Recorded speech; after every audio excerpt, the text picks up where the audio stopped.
gallery's been here for 10 years, and Samuel Reuter is a master watercolorist, and I came in just to talk culture, get a little, talk some art.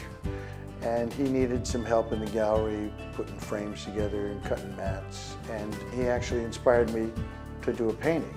So I did a painting, and he said, "Well, that's cool. I want to see the next one you do." I went, oh, okay, I'll do another one. Oh, okay, well, those are interesting. I wonder what the third one's going to look like.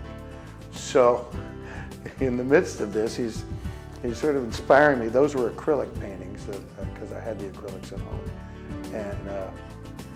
And it inspired me to do these paintings and get this new creative outlet. It became, for me, the focus, my main creative focus.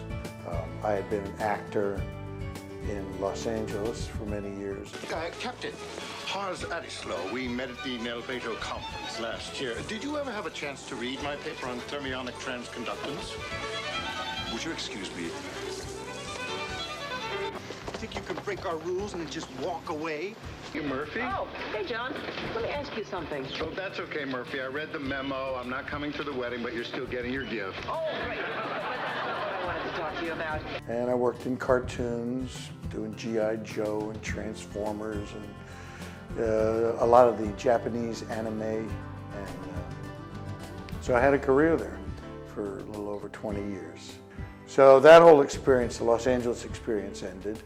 We said, how can we get out of Los Angeles? Well, my wife's family goes back a couple generations in this area, and she always loved it here. And I said, okay, it's your turn. You didn't want to be in Los Angeles, so where do you want to be? So we wound up in New Smyrna Beach, and I thought, what am I going to do?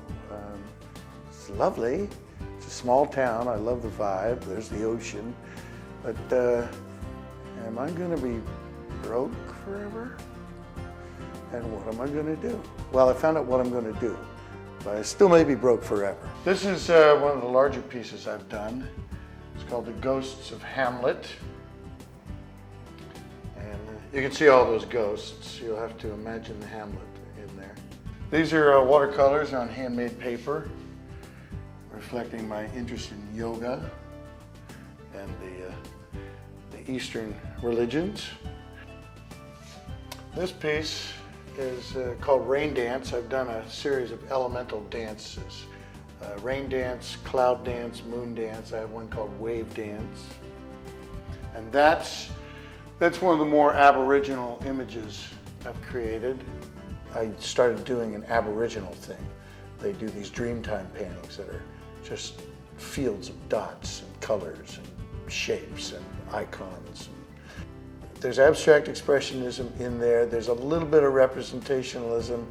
There's some fantasy, some psychedelic stuff. So let's call it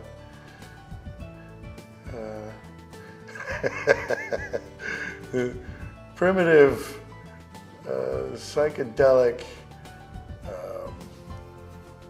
whimsy. We'll call it something else later. I'll call it that for right now. This is one of my stone paintings. It's the Artisan's Wall at Machu Picchu. I haven't visited any of these places. I get to go there when I paint. Now we're into the couple of more abstract expressionist pieces. This one's called What I Meant to Say.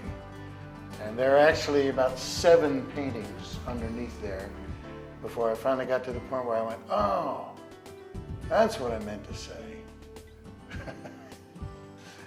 And yeah, so that's, you can sort of see the wall there, a lot of different things. A few of my sculptural items down here. So this is my workshop when I'm not in the gallery. This is actually where I started out working on my walking sticks. And little sculptural items like this puppy. I don't know what's going to happen with it, but I like it a lot. It's going to be something shamanistic and important. It'll be an important little unit for someone somewhere. But yeah, this is where I've done a lot of work. Actually, that large painting, The Ghosts of Hamlet, was painted right in this corner. I had to keep turning the canvas and painting it right here. I got some interesting sticks going. That one's pretty cool. It takes a while to figure out what's going to happen, but I carved some circles around these natural bumps in the stick, and I went, hey, those are turtles. And as you can see, they're becoming turtles.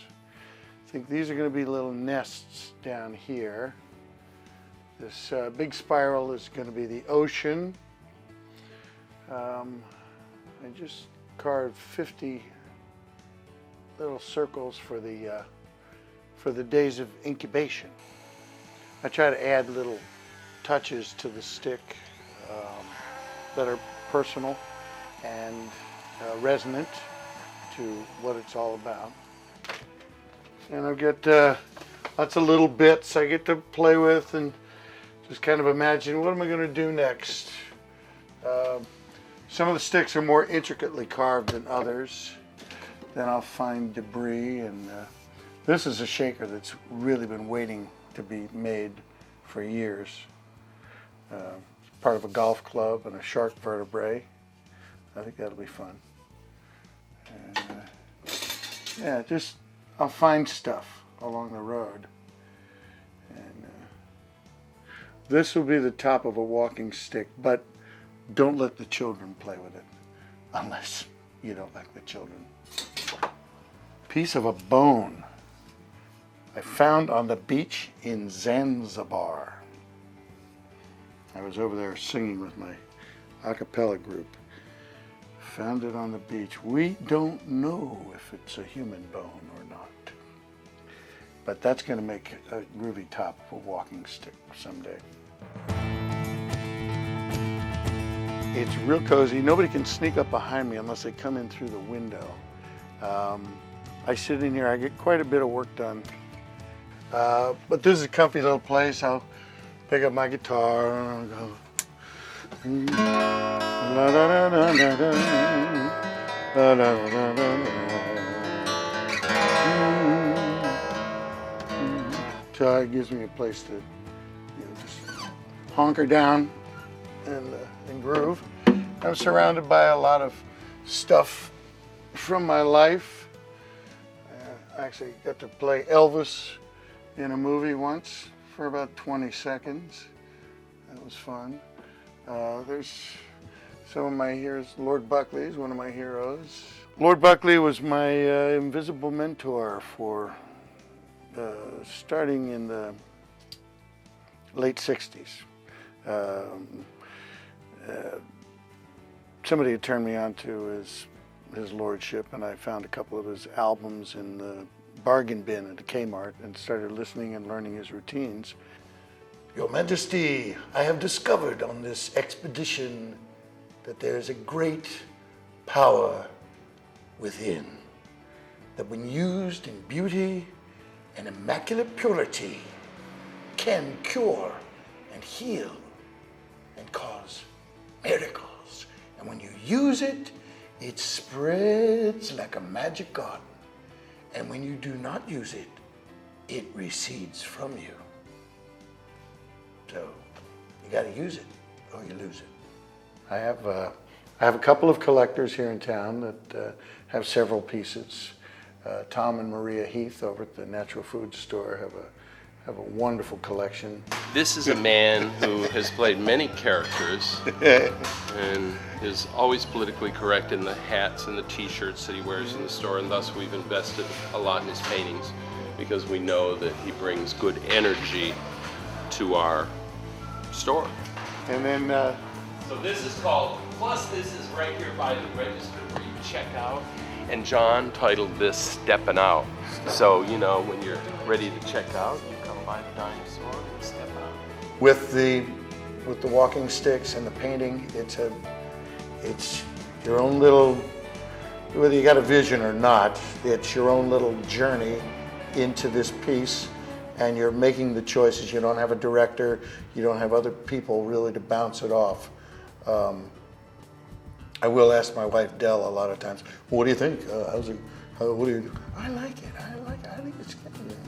She's very encouraging, which is very nice. And it's a different mindset, and I like it. At this point in my life, it's the perfect thing to be doing.